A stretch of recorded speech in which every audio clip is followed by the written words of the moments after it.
नमस्कार। आज के इस सत्र में आप सभी का हम सहयोग ध्यान केंद्र की ओर से हृदय से स्वागत करते हैं। इसके पहले के सेशन में हमने अनाहत चक्र के बारे में जानकारी ली थी, जिसे हम हृदय चक्र भी कहते हैं।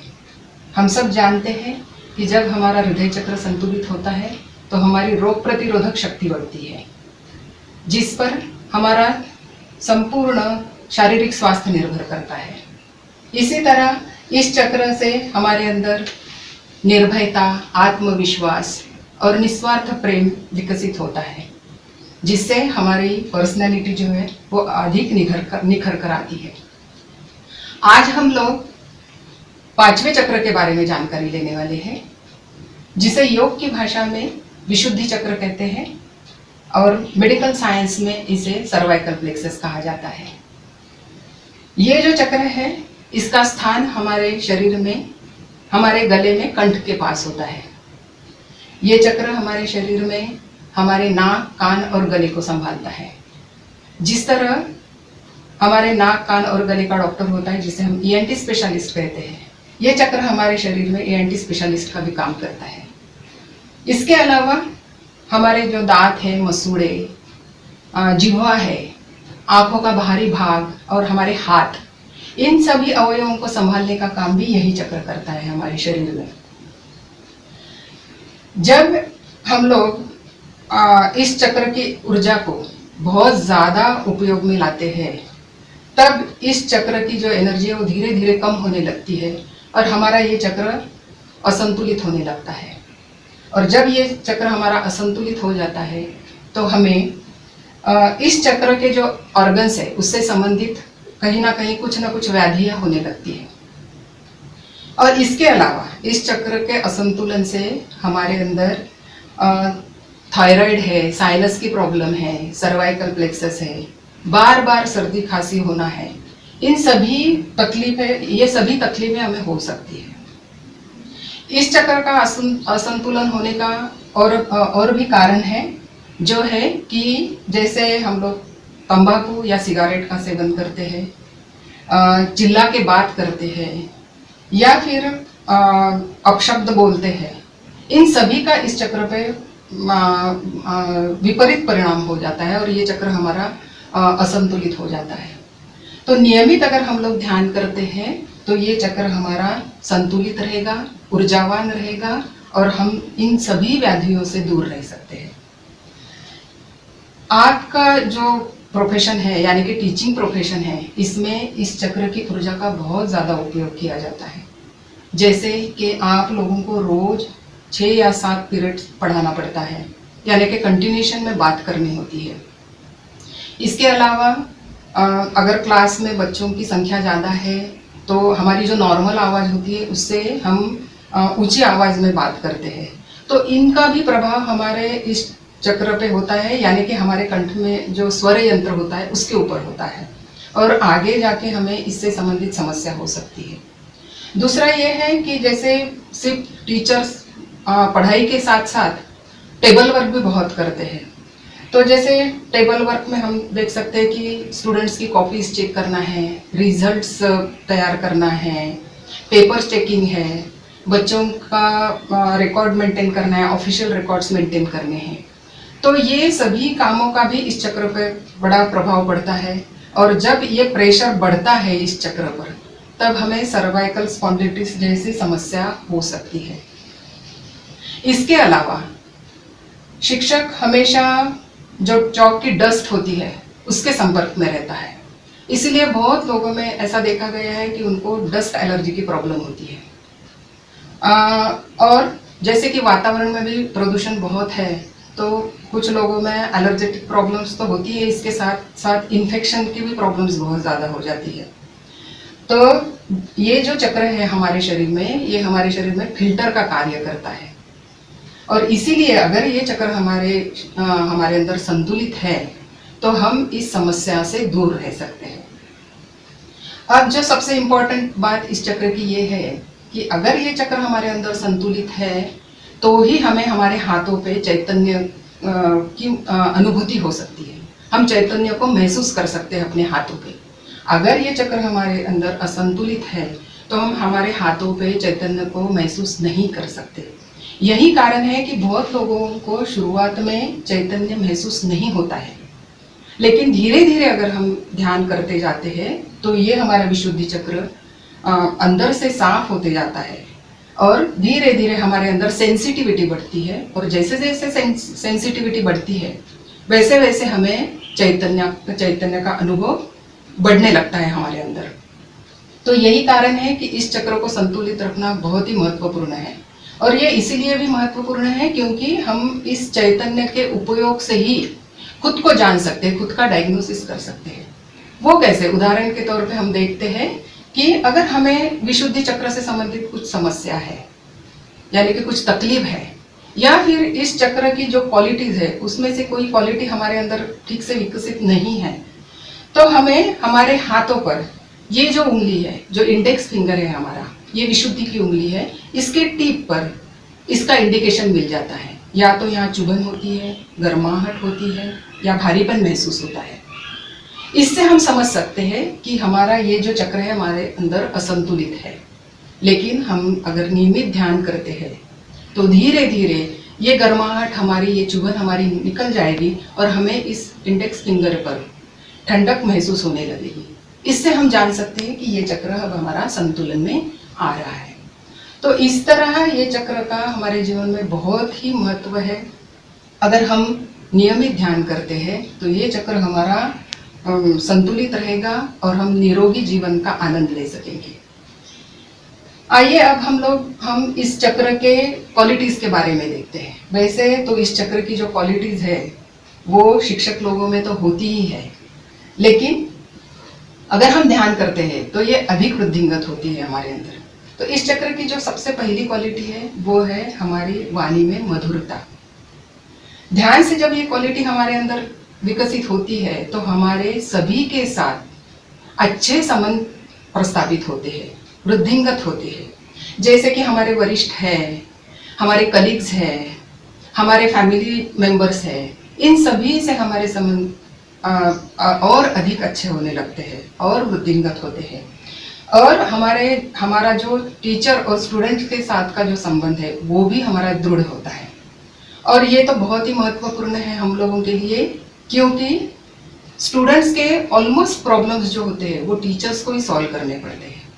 जब टीचर और स्टूडेंट के बीच के संबंध दृढ़ होंगे तो बच्चे भी आसानी से टीचर्स को अपनी सभी समस्याएं बताते हैं और टीचर्स को भी आसानी हो जाती है उनके सभी प्रॉब्लम्स को सॉल्व करने के लिए। इसके बाद जो दूसरी क्वालिटी है इस चक्र की वो है संवाद कौशल्य, यानी कि वाणी पर प्रभुत्व, जिसे हम कम्युनिकेशन स्किल भी कहते हैं। ये क्वालिटी व्यवसायिक जीवन में अत्यंत महत्वपूर्ण है। अन्यथा अगर हमें किसी भी विषय का कितना भी ज्ञान हो, हम उसको औरों के सामने प्रभावी रूप से नहीं रख सकते। जब ये क्वालिटी हमारे अंदर विकसित होती है तो हमारा अध्यापन जो है और भी प्रभावी होता है, जिसके कारण स्टूडेंट्स जो है उस सब्जेक्ट को है आसानी से समझ सकते हैं और उस विषय में उनको रुचि निर्माण हो जाती है। अगर बच्चों को विषय में रुचि निर्माण होती है तो वो पढ़ते हैं और इसका भी फायदा हमें मिलता है, क्योंकि हमारे सब्जेक्ट का रिजल्ट जो है वो अच्छा लगता है, हमें अच्छा रिजल्ट मिलता है। इसके बाद जो है वो है इस चक्र की और एक महत्वपूर्ण क्वालिटी, वो है सामूहिक भाव। ध्यान से जब ये क्वालिटी हमारे अंदर विकसित होती है तो ऐसा व्यक्ति जो है वो सबको साथ लेके चलता है, सबका सम्मान करता है और सभी पर विश्वास रख के कार्य को करता है। हम देखते हैं कि आजकल हमको स्कूलों में बहुत एक्टिविटीज करनी पड़ती है, उसमें मैक्सिमम ग्रुप एक्टिविटीज होती है। तो ग्रुप एक्टिविटी के लिए ये क्वालिटी अत्यंत आवश्यक है, क्योंकि तभी हम लोग ये जो एक्टिविटी है उसको कम समय में और अधिक प्रभावी रूप से यशस्वी कर सकते हैं। तो इस तरह इस चक्र की जो क्वालिटीज है वो हमें हमारे व्यवसाय में बहुत ही महत्वपूर्ण है। इसके अलावा एक और इस चक्र का कार्य है, वो है कि ये चक्र जो है हमारा हमारे जो पंचेंद्रिय है इनको संभालता है, इनकी देखभाल करता है। हम सब जानते हैं कि इन पंचेंद्रियों को हम ज्ञानेंद्रिय कहते हैं या फिर इसे एजुकेशनल ऑर्गन भी कहा जाता है। अगर ये चक्र हमारे अंदर हेल्दी है, संतुलित है, तो ये सभी ऑर्गन्स हमारे अंदर हेल्दी रहेंगे और हम इस ऑर्गन का अगर उपयोग करते हैं तो हमारा जो अध्यापन है वो और अधिक प्रभावी होने में हमें मदद मिल जाती है। तो इस तरीके से इस चक्र के जो क्वालिटीज़ है ये भी हमें हमारे व्यवसाय में बहुत हेल्प करती है। लेकिन एक ही शर्त है कि इसके लिए कि हमें नियमित ध्यान करना बहुत ज़रूरी हो जाता है। नियमित ध्यान, और वो भी 2 बार, सुबह और शाम को, और 10 से 15 मिनट हमें देने पड़ते हैं। अगर ये हम लोग करते हैं तो ये चक्र हमारा बहुत ही सशक्त और ऊर्जावान होगा और हमें ये सभी फायदे होंगे, और जिससे कि हम हमारा व्यावसायिक जीवन का आनंद भी अच्छे से ले सकते हैं। तो आइए अब हम देखते हैं कि इस चक्र को हम लोग ध्यान से किस तरीके से संतुलित रख सकते हैं। इसके पहले मैं आपको एक चीज़ बताना चाहूँगी कि जैसे ध्यान से तो ये चक्र अंदर से स्वच्छ होता है, इसलिए ध्यान सबसे इम्पॉर्टेंट है। लेकिन कुछ चीज़ें ऐसी हैं कि जो अगर हम लोग करते हैं, छोटी छोटी बातें, तो उससे भी इस चक्रों को संतुलित होने के लिए काफ़ी मदद मिलती है। लेकिन वो 2-4 जो बातें हैं वो मैं आपको ध्यान के बाद में बताऊंगी। आज हम लोग पहले तो इस चक्रों को किस तरह क्लियर रख सकते हैं हम ये ध्यान में देखते हैं। किस तरह हमको ध्यान करना है, इस प्रोसीजर को हम लोग थोड़ा सा रिवाइज कर लेते हैं। इसके पहले के सेशन में तो आपने हृदय चक्र तक जान ही लिया है कि किस तरह हमको ध्यान करना है। फिर से एक बार हम देख लेते हैं। सबसे पहले हम लोग बंधन लेते हैं, उसके बाद हम लोग ब्रीदिंग एक्सरसाइज करते हैं, इसके बाद हम लोग बैलेंसिंग करते हैं, और उसके बाद हम लोग सभी चक्रों पर अपना अटेंशन लेके जाते हैं और वहाँ हाथ रखते हैं उस चक्र को क्लियर करने के लिए। अब हृदय चक्र तक जब हम लोग आते हैं उसके बाद आता है हमारा विशुद्धि चक्र। जब हम लोग विशुद्धि चक्र को क्लियरिंग करेंगे तो हमारे राइट हैंड के 5 उंगलियों को जोड़ लेंगे और यहाँ पर विशुद्धि चक्र पर आसानी से रखेंगे, बिना दबाव दिए हुए आराम से रखना है।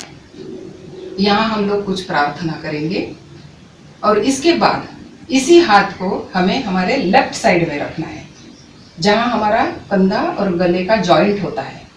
ये इसलिए करना है हमें क्योंकि इस विशुद्धि चक्र के और 2 अंग होते हैं, एक लेफ्ट में होता है और एक राइट में होता है। इसके बारे में डिटेल में जानकारी आपको आगे के सेशन में दी जाएगी।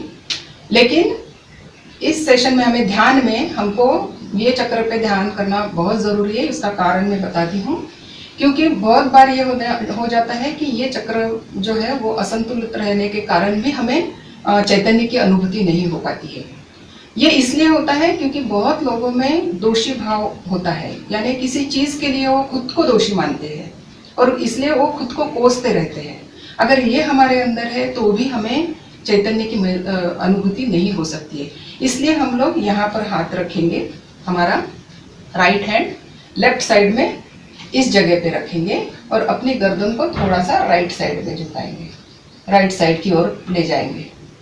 इस तरीके से हमको करना है और बाद में तो हम लोग अपना जो हाथ है उसको तालू भाग पे रखेंगे। इस तरीके की ये पूरी विधि है। अब हम लोग ध्यान करते हैं। आइए हम ध्यान की शुरुआत करते हैं। श्री माता जी की प्रतिमा की ओर देखना है।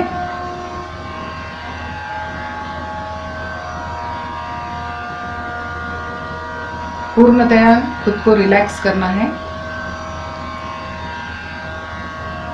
चश्मा है तो उसे उतार देना है। नीचे बैठे हैं तो बहुत अच्छी बात है। अगर हम चेयर पे बैठे हैं तो पैरों में अगर चप्पल है तो वो भी उतार दीजिए और दोनों पैरों को अलग अलग रखना है।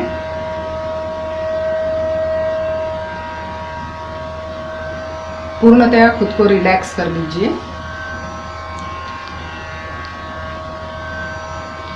श्री माता जी को प्रणाम करके हम बंधन लेते हैं।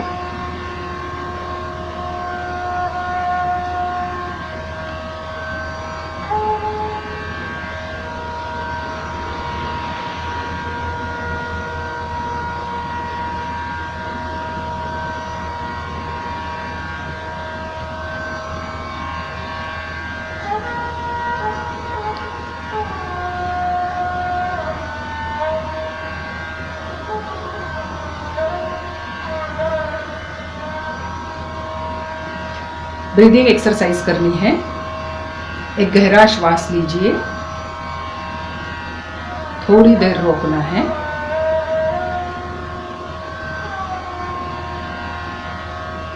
धीरे धीरे अपने श्वास को छोड़ना है और फिर से थोड़ी देर रुकना है। इस क्रिया को हम 3 बार करते हैं।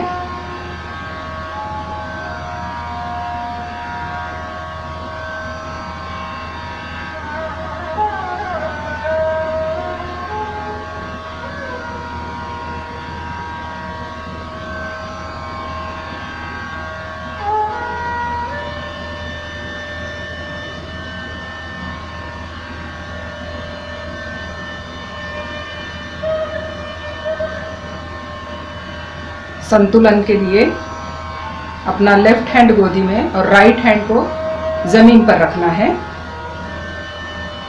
हमारा संपूर्ण चित्त हमारे तालू भाग पे और हमारे लेफ्ट हैंड की हथेली पर।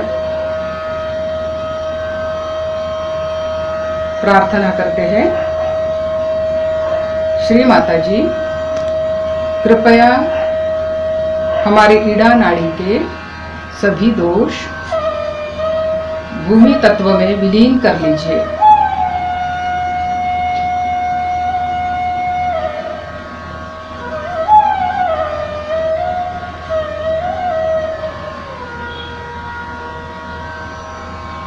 हमारी ईड़ा नाड़ी शुद्ध कर दीजिए।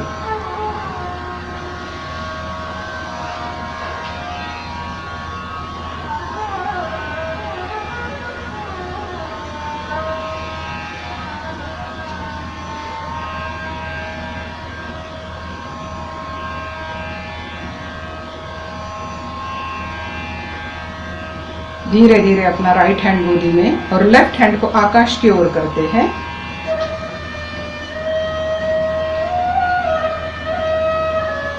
चित्त को अपने राइट हैंड की हथेली पर।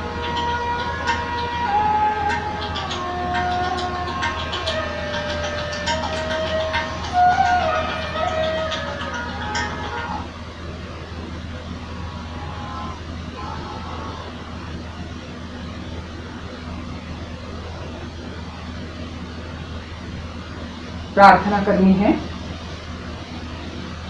प्रार्थना करेंगे, परम पूज्य श्री माता जी कृपया हमारी पिंगला नाड़ी के सभी दोष आकाश तत्व में विलीन कर दीजिए।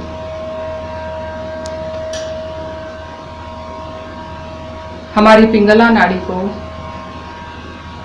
संतुलन दीजिए।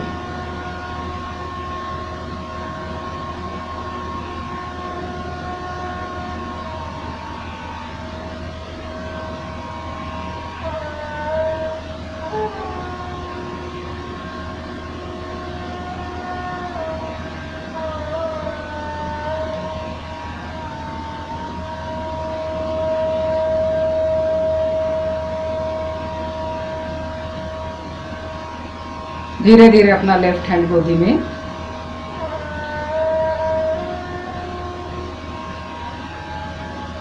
हमारे चित्त तालू भाग पर है और दोनों हाथों की हथेलियों पर। प्रार्थना करेंगे, श्री माता जी कृपया हमें संतुलन दीजिए।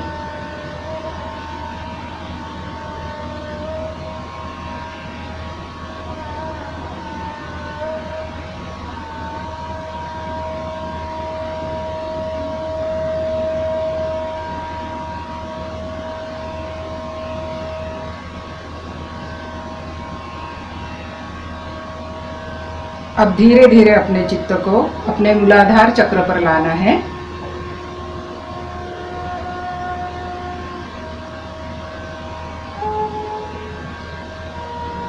प्रार्थना करेंगे, श्री माता जी कृपया हमें अबोधिता एवं सत्सत विवेक प्रदान करें।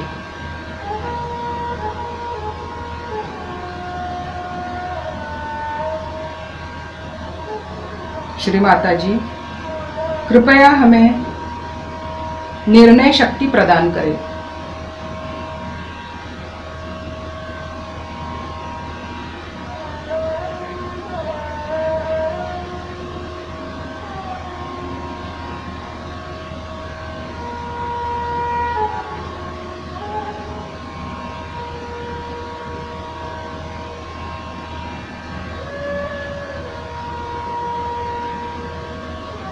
धीरे धीरे अपना चित्त स्वाधिष्ठान चक्र पर लाना है और अपने राइट हैंड को स्वाधिष्ठान चक्र पर रखना है।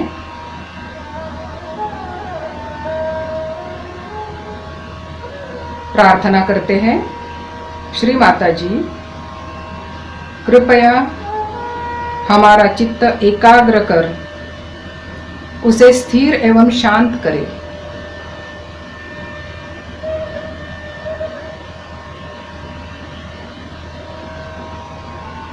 श्री माता जी, कृपया हमें शुद्ध विद्या दीजिए।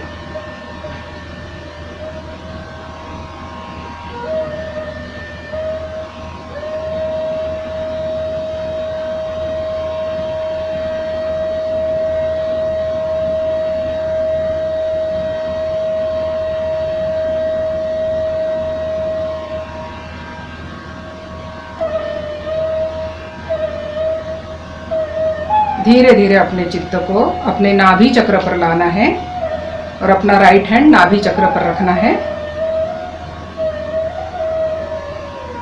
प्रार्थना करते हैं, श्री माता जी, कृपया हमें समाधानी और धैर्यशील व्यक्तित्व प्रदान करें।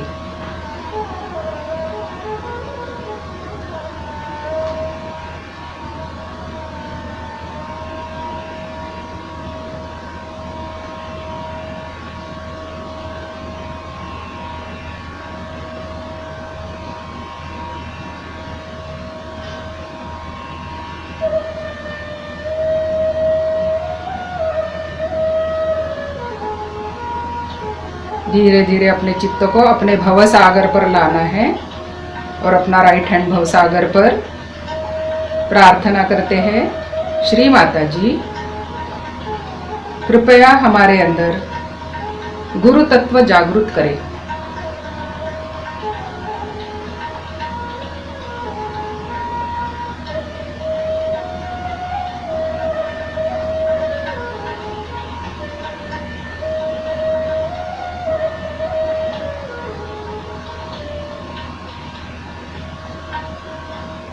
धीरे धीरे अपने चित्त को अपने हृदय चक्र पर लाना है।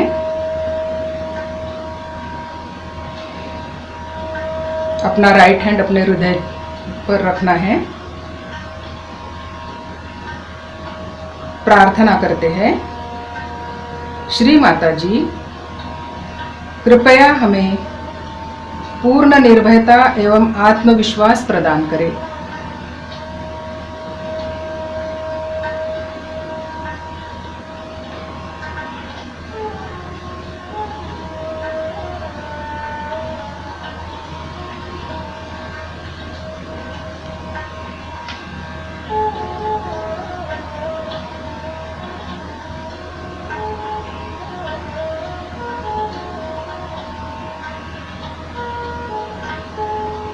धीरे धीरे अब अपने चित्त को अपने विशुद्धि चक्र पर लाना है। अपने राइट हैंड की पांचों उंगलियां एकत्रित कर अपने विशुद्धि चक्र पर रखना है।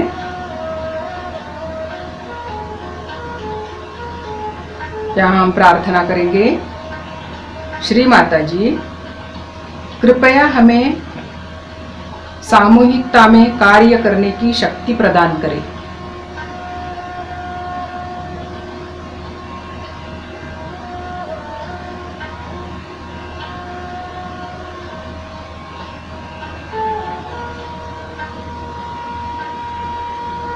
श्री माता जी, कृपया हमारे अंदर मधुरता एवं संवाद कौशल्य विकसित करें।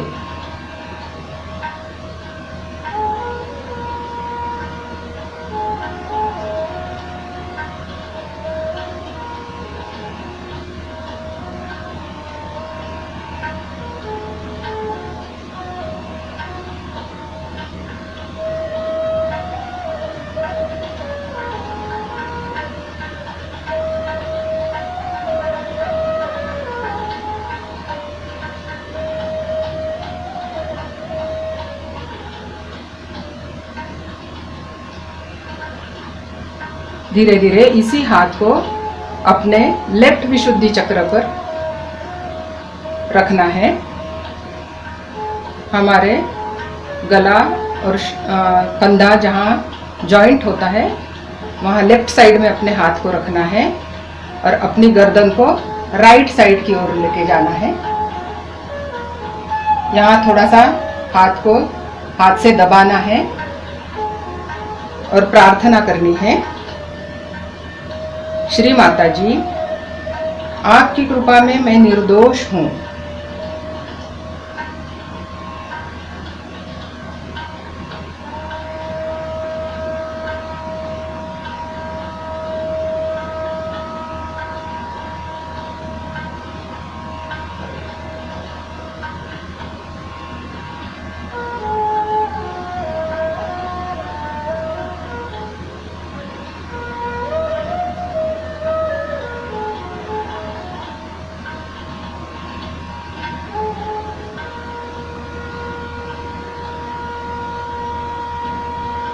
धीरे धीरे अपने गर्दन को सीधा करते हैं और हाथ को गोदी में ले लेते हैं। दोनों हाथ गोदी में, संपूर्ण चित्त हमारा सहस्त्रार पर।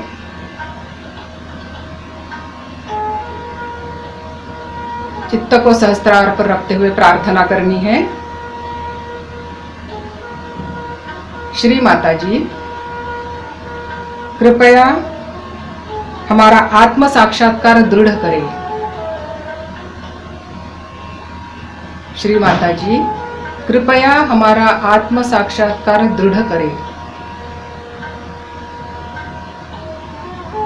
श्री माता जी, कृपा करके हमारा आत्म साक्षात्कार दृढ़ कर दीजिए।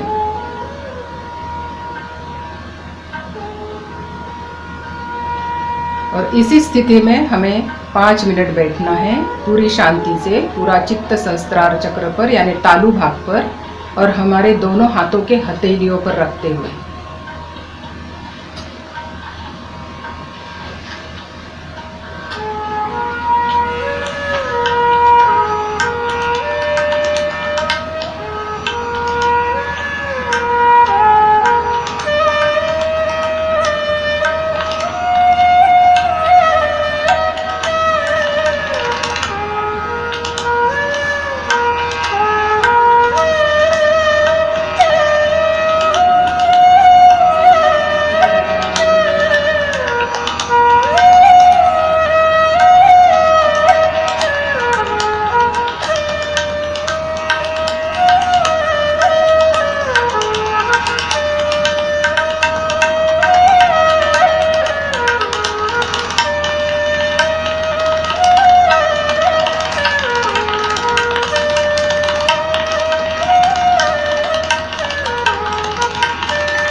अब अपने राइट हैंड को अपने तालू भाग के ऊपर थोड़े से ऊपर 2-3 इंच ऊपर पकड़ के देखना है।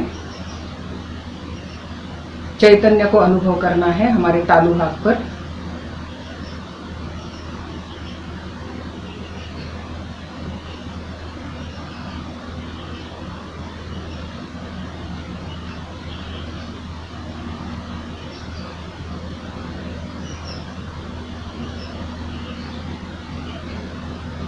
अपने हाथ को नीचे लेके आए।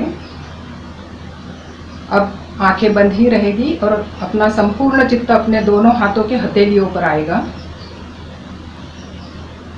देखते हैं हाथों में हमें क्या महसूस हो रहा है। चैतन्य को अनुभव करना है।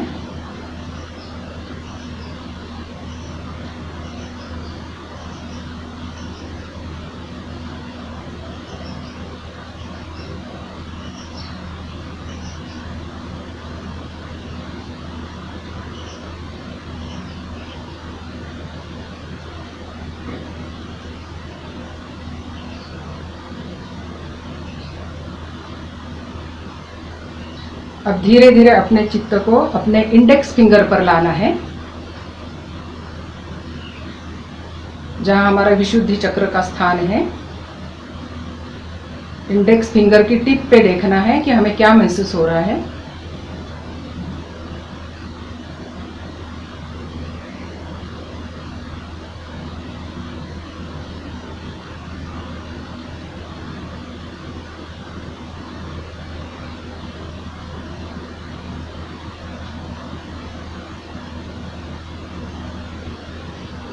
धीरे धीरे चित्त को सहस्त्रार पर लाना है।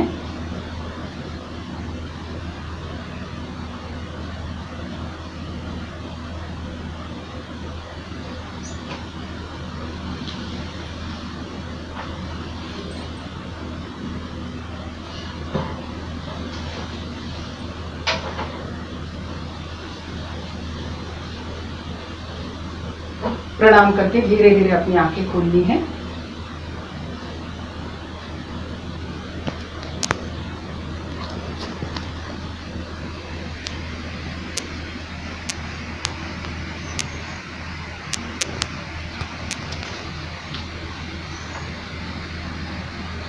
मुझे आशा है कि आज आप सभी लोगों को हाथों पे स्पेशली महसूस हुआ होगा, क्योंकि अभी जैसे बताया गया था कि ये विशुद्धि चक्र के कारण अगर ये असंतुलित है तो हमें हाथों पे महसूस नहीं होता है, लेकिन आज हमने विशुद्धि चक्र पर ध्यान किया है तो आज ज़रूर मैक्सिमम लोगों को इसकी अनुभूति हुई होगी। अगर कुछ लोगों को नहीं हुई है तो इसकी प्रैक्टिस अगर हम रेगुलरली करते हैं तो कुछ दिनों में ये जैसे हमारा ये चक्र धीरे धीरे ठीक होने लगता है, शुद्ध होने लगता है, हम हाथों पे उसको महसूस कर सकते हैं। तो इस तरह हमें ये विशुद्धि चक्रों को अपने संतुलित रखना है और ये ध्यान से ही हो सकता है। और मैंने जो पहले बोला था ध्यान के पहले कि कुछ छोटी छोटी बातें हैं कि जो हम लोग इसको और सपोर्टिंग कर सकते हैं इस चक्र को संतुलित रखने के लिए, उसमें से सबसे पहली बात ये है कि अभी जैसे हमने ध्यान में बांसुरी वादन सुना है, तो इस चक्र का जो वाद्य है वो बांसुरी है। इसीलिए अगर हम लोग ध्यान में बांसुरी वादन सुनते हैं तो हमारे विशुद्धि चक्र के लिए अच्छा होता है। दूसरा, इस चक्र का जो राग है वो जय जयवंती है, तो आप अगर ध्यान में इस राग को भी सुनते हैं तो भी हमारे इस चक्र को बहुत मदद मिल जाती है। इसके अलावा एक दो छोटी छोटी बातें हैं जो अगर हम लोग करते हैं रूटीन लाइफ में तो हमें बहुत मदद मिल जाती है, जैसे कि गाय का शुद्ध घी जो होता है वो अगर हम लोग रोज 2 बूंद अपनी नाक में डालते हैं तो इससे काफ़ी इस चक्र को फायदा मिलता है। वो इस तरह डालना है कि गाय का शुद्ध जो घी होता है वो ड्रॉपर से डालना है अपनी नाक में। अपने गर्दन के नीचे तकिया इस तरीके से रखिए कि हमारी ठुड्डी जो है वो सीधी ऊपर की ओर रहे और नाक से ऊपर की ओर से नाक में ऊपर के साइड से 2-2 बूंद छोड़ने हैं और एक 5 मिनट वैसे ही अपने सर को रखना है और बाद में सीधे हो जाना है। ये सिंपल सी क्रिया करनी है, इससे बहुत लाभ होते हैं। दूसरा ये है कि अजवाइन धुनी, यानी तवे पे वगैरह तवा गरम कर लीजिए, उसके ऊपर थोड़ा सा अजवाइन डालना है और उसमें से जो स्मोक निकलता है वाइट कलर का, उसको आप श्वास लेके अपने नाक से या मुंह से, नाक से भी खींचना है और मुंह से भी खींचना है, लेकिन एकदम पास से नहीं खींचना है क्योंकि ये थोड़ा सा पावरफुल होता है तो तकलीफ हो सकती है। तो थोड़ा डिस्टेंस रख के धीरे धीरे इस स्मोक को हम खींचते हैं तो इससे हमारे इन्फेक्शन वगैरह के जो प्रॉब्लम्स होते हैं तो काफ़ी हमें रिलीफ मिल जाता है। तो ये भी हम लोग रात को सोने से पहले कर सकते हैं। तीसरी और आखिरी एक छोटी सी बात और बताऊंगी कि जो घी या फिर बटर होता है, थोड़ा सा भी घी या बटर कुनकुने पानी में डालना है, और अगर उसको भी हम लेते हैं तो हमारे इस चक्र को काफ़ी मदद मिल जाती है। तो इस तरीके से हम लोग ध्यान और ये छोटी छोटी चीज़ें अगर करते हैं तो ये चक्र हमारा बहुत संतुलित रहता है। तो ये हो गया आज का सेशन। आप सभी ने आपका कीमती समय दिया और इस सेशन को अटेंड किया, इसलिए हम आपके बहुत बहुत आभारी हैं। धन्यवाद। जय श्री राम।